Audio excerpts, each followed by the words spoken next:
So, where are we? So yesterday evening we were working on the fuel tank, and yeah, that was a little bit challenging, but I'm sure go hauling by It's a beautiful evening. The sea is calm. So yeah, we had to do a little bit of work on that. So the JB weld is dried, and hopefully now when we put this down flat that it won't be leaking. The fibre washer seems to be fine below, and doughty washers needed on the top. So we'll see how that goes. I don't mind the very slight weep. It's something that we can work on. So I'm just going to put on the water pump mountain housing, or whatever you want to call it. Just basically to use up the bolts that are for it there that are sitting around. Don't want them getting lost and all of that. So we have cleaned everything down there on the face. So it's just a matter now of fitting the gasket. So it goes something like that. It's important that if you're making a gasket for this, that you don't just make it for here, you make it for there, because otherwise it'll pull it. It won't pull it straight. Okay, it's a bit overkill having it out, another bolt out there, but look, that's what they did. It's a good thing. We weren't frightened of putting the material in these old tractors. So it was handy working on the throttle without this part yesterday, so hopefully now it won't get in the way. Okay, so that goes up there. So we've got to figure out which one of these bolts goes where, because some of them are shorter than others. So I have them all here beside me. So I presume this one here goes through there and into the block, into the head, like so. So we've got two holes lined up now. This one I think is, am I right in saying that holds, that doesn't hold on the water pump? I think that's the long one, if I'm not mistaken. We'll have a feel. Oh, it's not. That's not it. This one goes, if I'm not mistaken, up here, because this is where the dynamo bracket goes. And I'm going to put the dynamo bracket on there now, because what happens is, if you put it on at a later date, you have to take off the pulley off the water pump and all of that, and it gets a bit awkward. So we'll do all of that now just to have it on.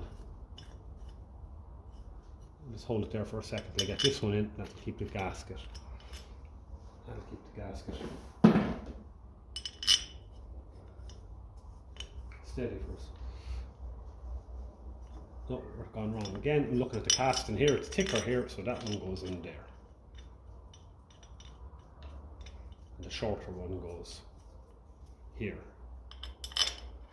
So we're working it out. So yeah, I'm just going to quickly go and get the dynamo bracket for that. So, sorry, yeah, the dynamo adjusting bracket for that. So I found a dynamo. It's actually like 35 3-cylinder pulley on it there. It's definitely too narrow for this tractor. But sure, look, we'll have a go at taking this off anyway. I have to put it in the no, I don't have to put it in the vise.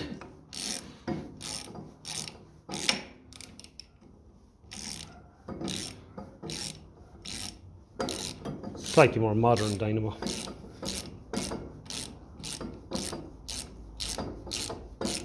Back then, when dynamo stopped working, they literally would have just put on another one rather than going.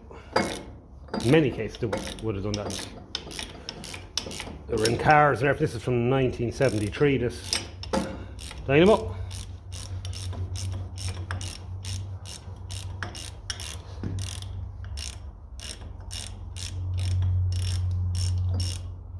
C48, yeah. Very, very, very common dynamo.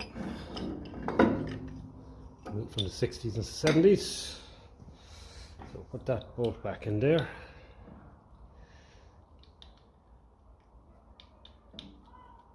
Come on. Lovely. So that can go back over to the parts pile there. And then this, we can go in here. Not there, no, it is there. The water pump goes on over it. I think, or is it there? I think it's there. Or there. Second, so look at my own one. That's the beauty of having one in the shed. Oh, it goes down, but mine goes. I must be thinking of the Ferguson 20. That's what I'm thinking of.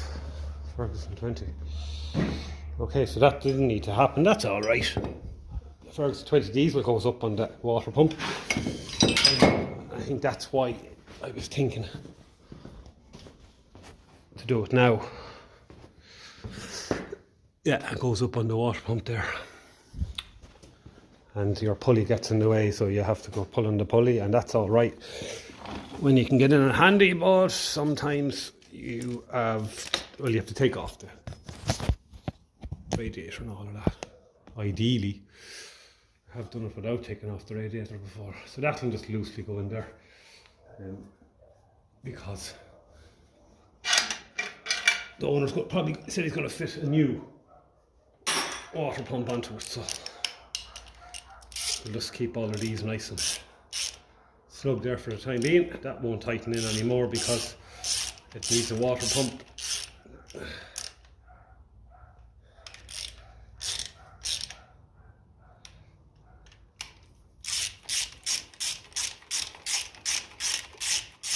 So it's good just to use up these nuts and bolts, and that's for that, and the spring washer is on it. And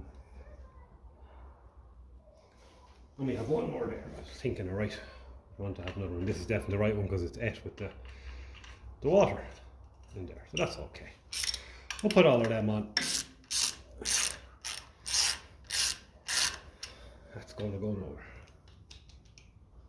So what we can do now is bring up the fuel tank and try it for a fit. Well, not fit, we know it fits. Try and get it on there again and see if there's leaks. So I have the fuel pipe, you can see, sticking out there behind the cylinder head. I've bent it into shape roughly, so we'll bring that up and we'll put it on, hitch up the fuel pipe. I have the cork seal for the cork round seal for the bowl in a bucket of diesel, just soaking, because petrol in this shed just seems to evaporate because it has to kind of soak up the fuel to expand a bit, shrinks when it's dry. So we'll get the tank and hitch her up. Okay, shell in, here we go. I'm just going to put quickly the two bolts in the front here just to keep it steady, because I don't want that tank falling off. So good nick, there's a bit of rust on it, alright, but other than that it's actually in good nick. So we'll just put in quickly, we'll put the bolts back in the front because they're not lining up in the back. That battery tray seems to be from a 3-cylinder 35.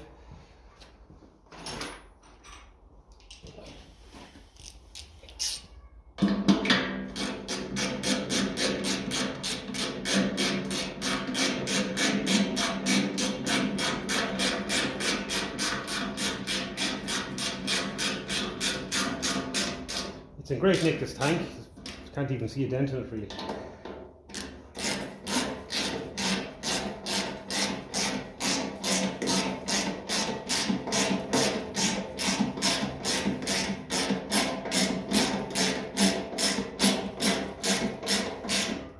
Lovely. And just hold it. So what we need in our hand is, apart from the all important cup on tea, the cup of tea is a 7/16 spanner for tightening up the bolt behind the actual tap itself, because we have to make sure that it's squashing that cork gasket, right, because it can leak around there. We need an 11/16 to get the pipe attached to the back of the fuel bowl, fuel tap. So we can do that now. I'll get that on there.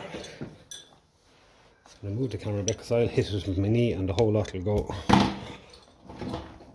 We'll just lower it down a little bit so we can see, get a better look at what is going on here.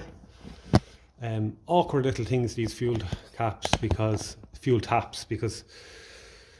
they do. The tank has to be flat where it attaches to it.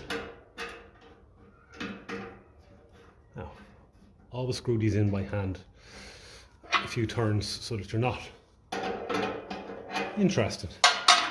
The original ones were always 11/16. That looks like a 5/8. They downsized a bit probably to save a bit of material.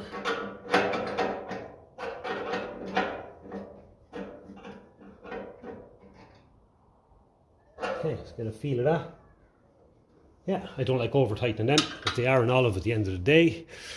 So now I'm just going to go and get the gasket for the fuel bowl and come back. Okay, so moved in a little bit closer there.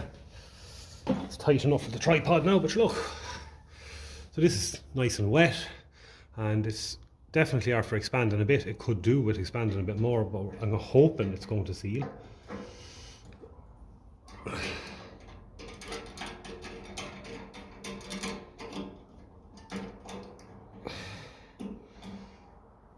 This is a Ferguson 20 fuel tap because the 35, the gold belly and all, and the 35 Massey, when you turn it towards this way, over towards the petrol tank, petrol will go down on the Ferguson 21.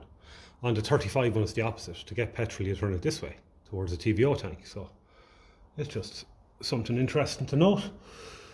Okay, so now we're in the position now, a very exciting position, of turning on fuel and seeing, is there going to be a leak? So far I think maybe I don't have enough fuel in that. I have my torch here just to check and see is it above the level of the, it's not above the level, so I'll just throw a bit more fuel in it because the tractor is slanted over the other side, so I'll throw a bit more fuel in. So let's throw a bit more in, so let's have a look around here, make sure it looks half dry.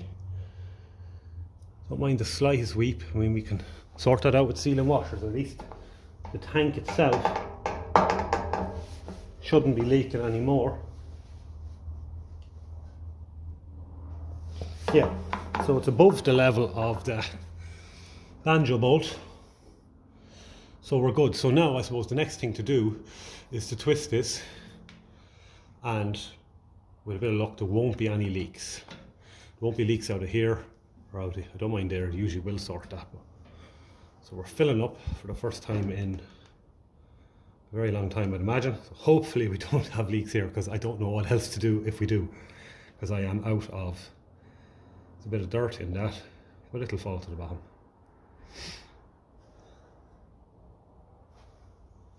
Will we get away with leak free? Will it be leak free? That's Janine Kesht. Okay, I'd say we're leaking from the carburetor because I didn't tighten that up. It's only hand tightened, so it's not a proper test until we tighten that up. So we need to get our half-inch spanner on the job or something. Turn on the light here and see.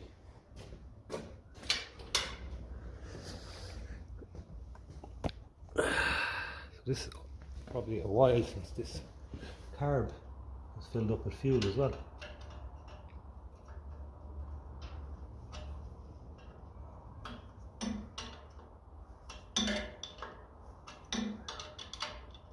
Unless we just don't have enough fuel in the tank there to come down this far. So we'll give him a nip up there, just very slightly. You can always come back.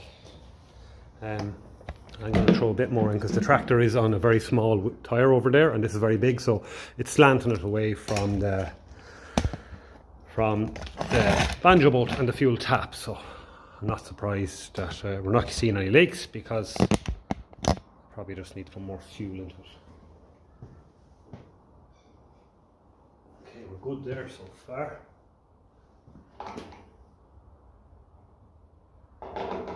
Throw in a bit more.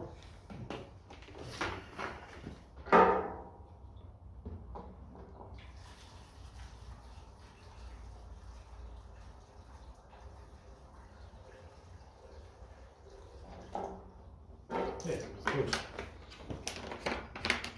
2.5 litre more going in there.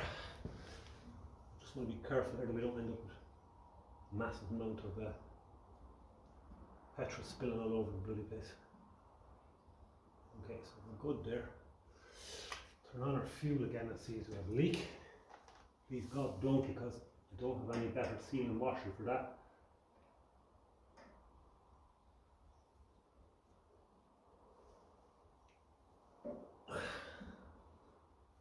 Okay, looking half. Okay, we have something coming here from the other side, so we'll have a quick look there and see what's going on. And it's only from the drain, so that's good. That's what we want. We want to drain that petrol through there for a little bit and see. Just wash everything out. So we'll drain that out a bit. Okay, make sure we have a good flow. That's good. That'll just help things. Now hopefully our needle valve is sealing. It doesn't look to be here. It looks like it's dribbling a bit. Yeah. So we have a bit of a needle valve sealing problem. I did think it was good. Some people say just to give them a gentle tap, plastic hammer. Could just be a bit of dirt. Okay, so we'll leave that there for the time being. We're going to shut off our fuel. Let's make sure here we're looking good. Very surprisingly dry.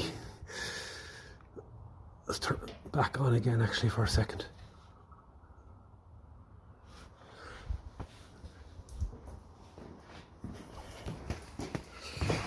Wow. That needle valve is not good. Never seen nothing like that in my life. That is spilling out.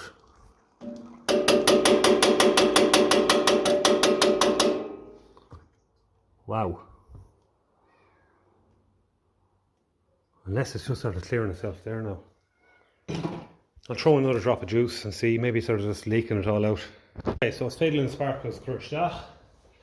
Throw in the sparkles. A little bit of a leak around here. Hopefully just a matter of giving it a bit of a twist, tighten. A new cork seal will sort that. They're often actually a bit dry, obviously, when you get them, and they shrink. So sometimes, as I said, leave them in oil or a mix of oil and diesel is ideal. A little bowl or something, or a tub, and it does soak up and it does get a little bit wider again. I just clean these up with a bit of spark plug. The end of the spark plug there, electrodes there, just with a bit of sandpaper, as they're sitting around for a while.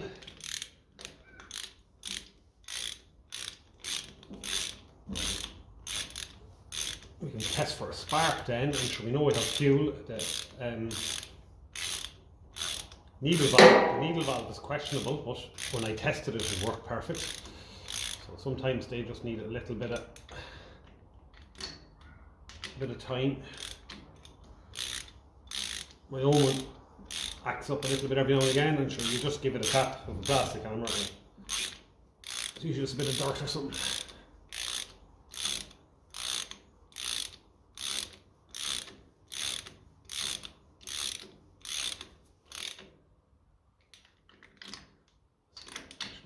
Good, yeah. I could do another compression test on it and see if the valve job helped, but I'd say it did. And I would say also the best thing for this engine now is for it to be, put back together and used. If it runs okay, get it doing a bit.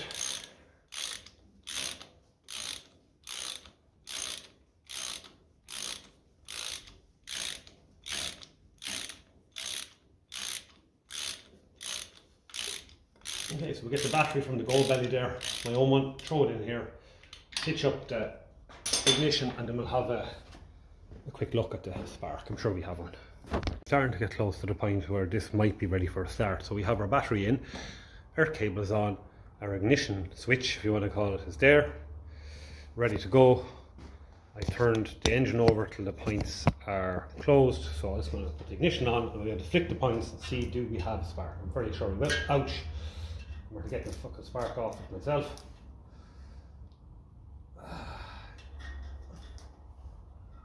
Shouldn't have done. Brilliant, with a nice blue spark. It doesn't normally show up well on the video, some interference. There you go, fantastic. Why I got a shock from that myself, I do not know, but I did. I was putting it on, maybe it jumped the gap or something. Okay, so what we can do is put on the distributor cap kind of inspection plate cover, because we hopefully we shouldn't have to be going cleaning pints or anything like that for a while. But that's the little lad there. Okay, he goes down there. Our rotor arm is brand new from the distributor doctor in England, and it has never been used, so that's good. Good quality one. Our distributor cap, make sure that's nice and tight in there. We have to make up this lead, if I'm not mistaken.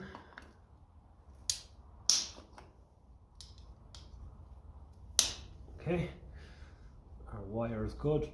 Connection could do with being a little bit better. Just twisting on the inside there.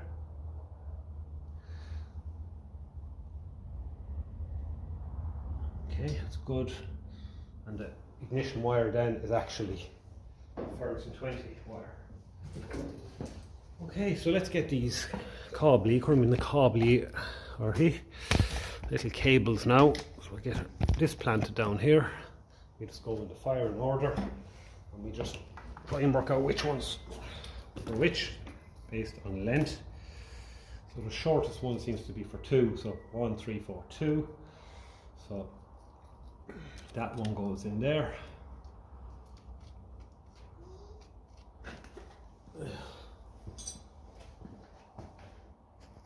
Okay, so yeah, we were saying that's the shortest one, and the shortest one goes to sparkling cylinder number 2. Tighten him down. Make sure that little lad is tight on there. You should hear a little click, you should feel it gripping it. No, it's not happy there. Because it's twisted inside, that's why. Okay.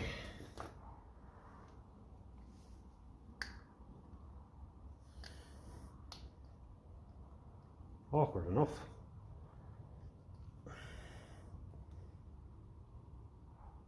Maybe it's better to fit this on the spark plug first.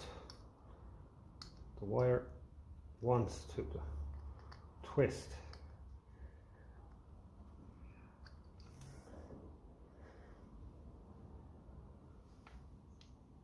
When you turn. That is awkward. I think that's it. It's not great. Anyway, it's a bit awkward. So we have number 1 then as well has to be got.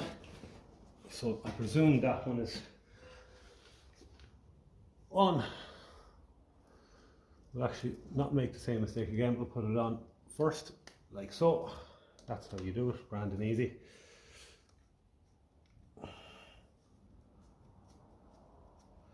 Actually, we have to do the timing on this yet, which is very easy to do, but we'll have this done anyway. We need to do this some point anyway. I think that's going down there now. Okay, that's tight as well. So now we have number 3, whichever one of these is shorter is number 3.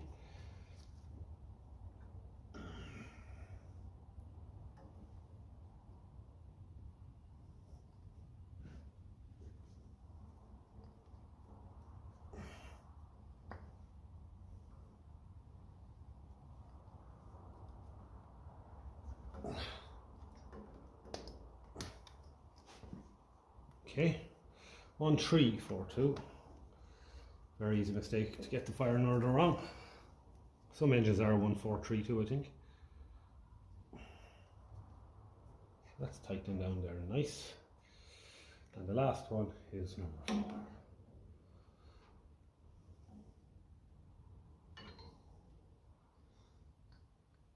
That's the clip we want to hear. These are not the best spark plug leads in the world. They're just aftermarket ones. I made up my own set for the Gold Belly. These were a set that I had left over. I'm not happy with that number 2 at all. I'm going to take that off. It just doesn't seem to be connecting properly to the spark plug. So we'll just do what we did with the others. Put on the spark plug first. There you go. That's the clip you want to hear.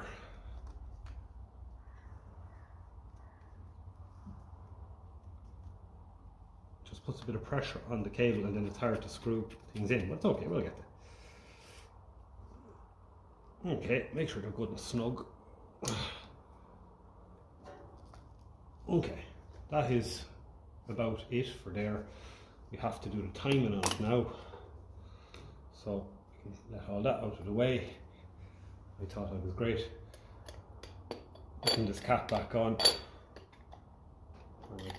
So it doesn't matter. So I'll get my little timing light and a screwdriver and we'll get the timing sorted. Okay, to do the timing, I said before there's a hole under the starter, so we are just there on cylinder number 1 firing.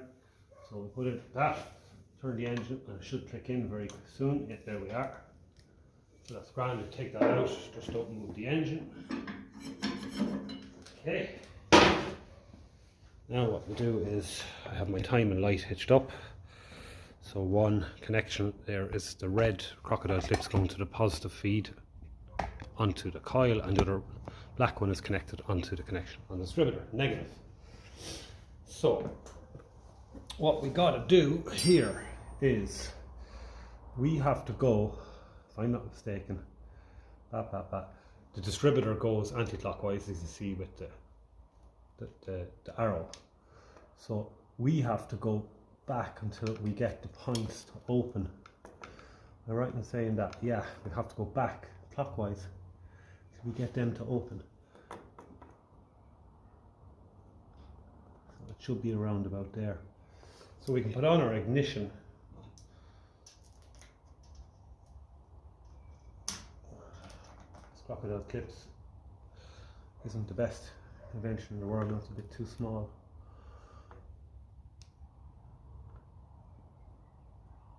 There is your light on. So you need to go back the way so it goes off. So there you go. There. Off your ignition. Get your 7/16. Tighten them up. So we need another one here. I think this one's actually turning. We need a screwdriver of some kind. Hardly going to be able to hold it with that narrow screwdriver, we'll see. It's just a nip. You just have to make sure not to turn your distributor. And you're doing this. That should be enough to hold it. So that is our timing set.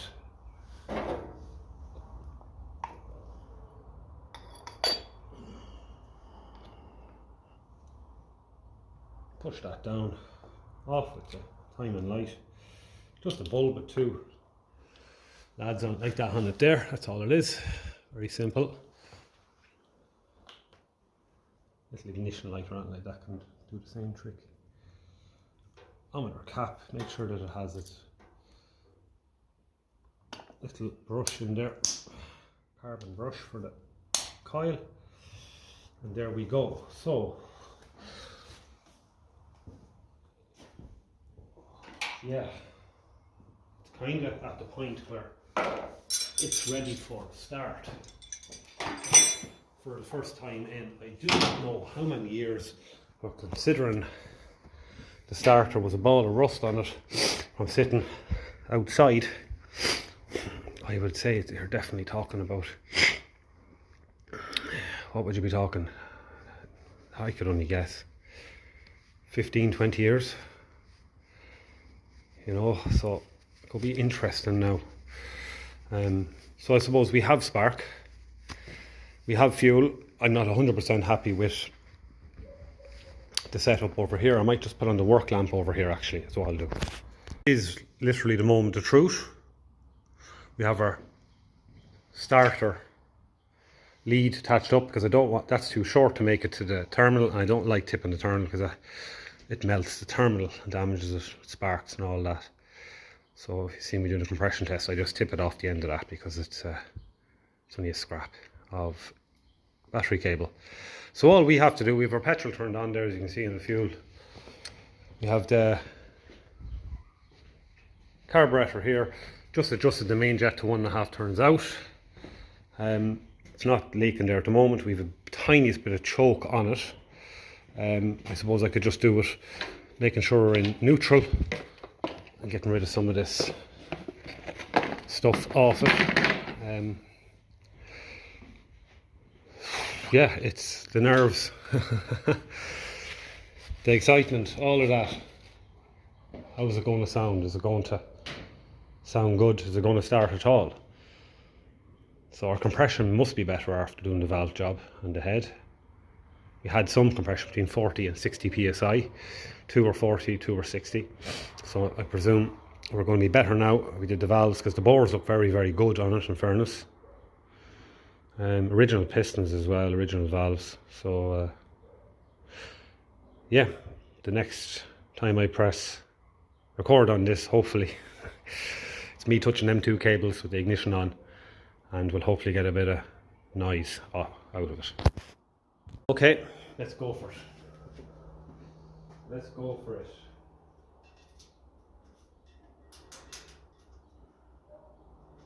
There's no spark there because we set the timing, and that should be points opened. So scratch, give that a scratch and make sure it's getting good connection. That is our ignition after all. We have our fuel on, a bit of choke, and let's give it a go. We are.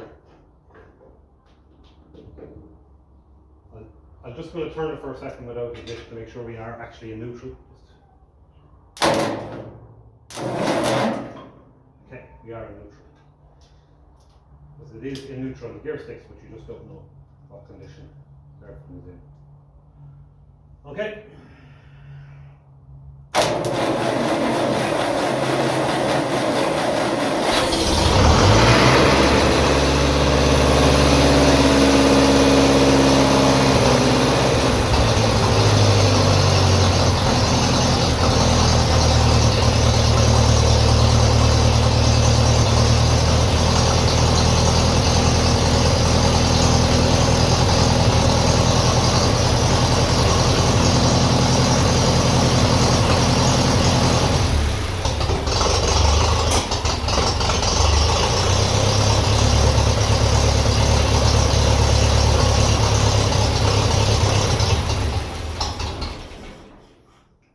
Okay, need to adjust the tick over.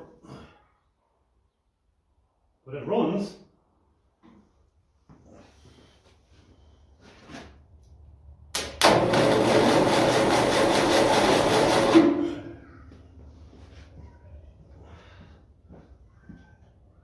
And I suppose I could do with turning off the choke. Okay.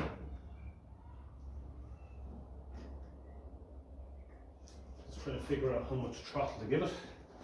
We don't necessarily have a proper rod.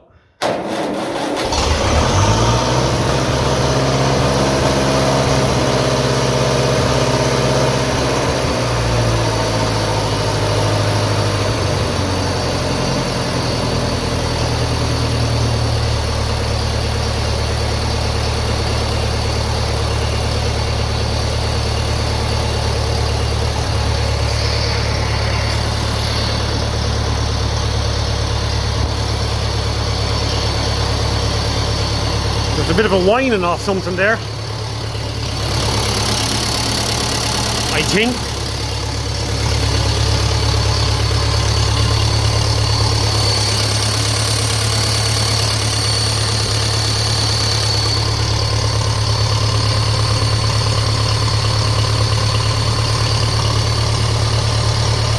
Bit of an oil leak there, that's no harm, we can plug that.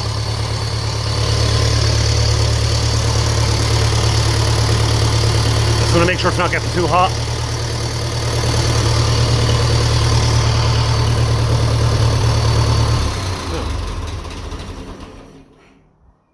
Okay, so there's a little whine off something there. We'll just plug that oil leak there. Let's see.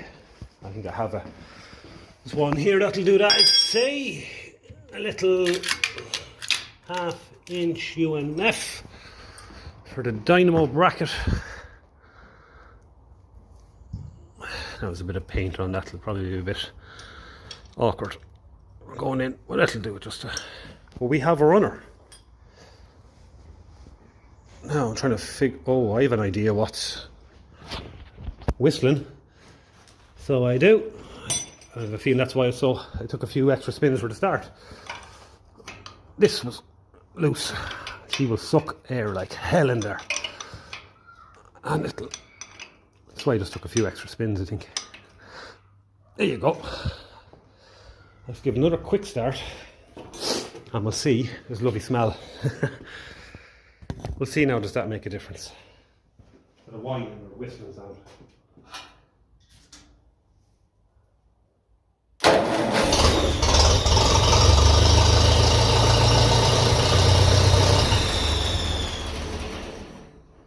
I'd say it's just, you can hear it even worse now, so I'd say what happens is we're getting there, just need to give it another little tighten. I'll give it a quick tighten. You can hear it getting sharp. Yeah, see, is that better? Very, very dry kind of treads on them.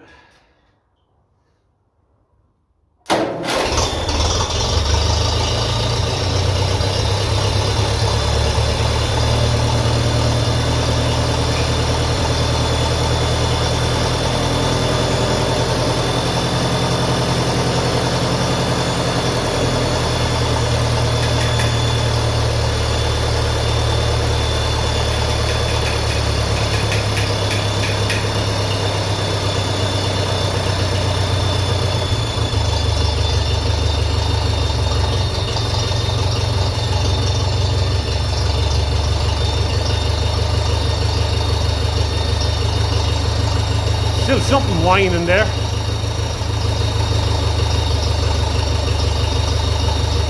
Sounds like an air leak.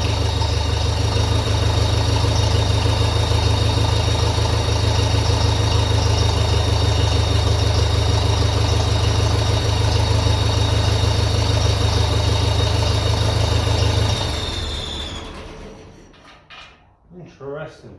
It is only an air leak, I think, because you can hear it going out of it as soon as the engine starts slowing down on reds. Okay, but we have a runner.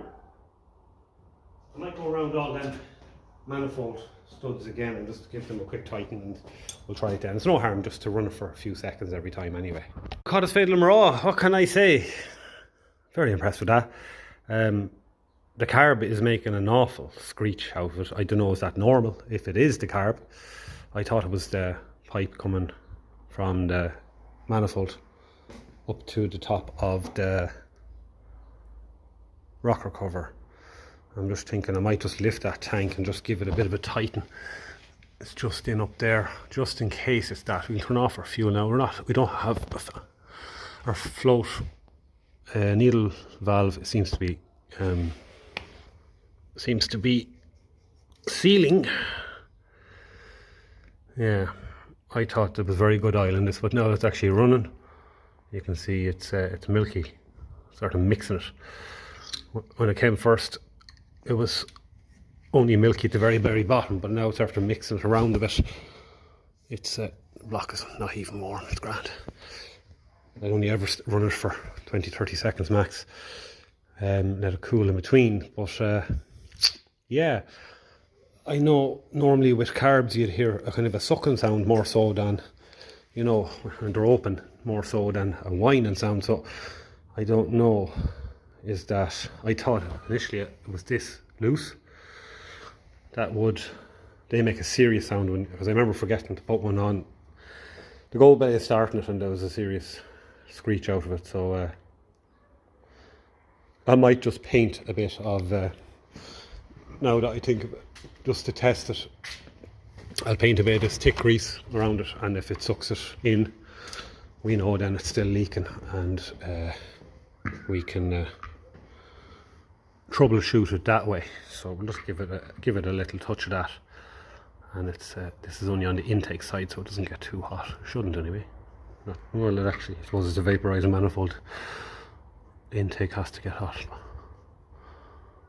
Anyway, we'll keep an eye on things and try and troubleshoot this. I'm going to lift the tank now and just check that it one on top for tighten.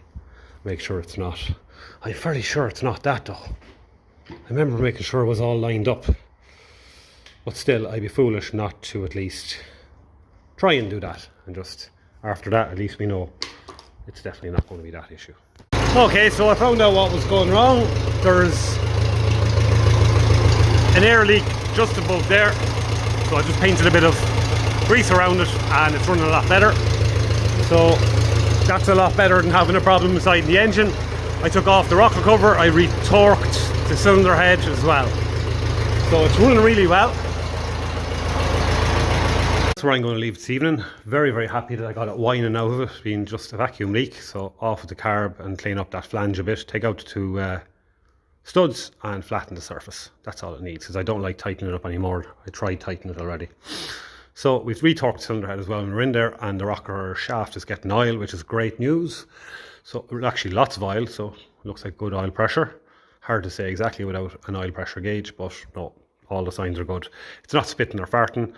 The needle valve in the carb is a little bit spitty, a little bit drippy every now and again, so it's just going to be one of them things I think that's going to take a while for it to wear itself into, you know, over time, where it'll seal properly. But they're easily replaceable anyway.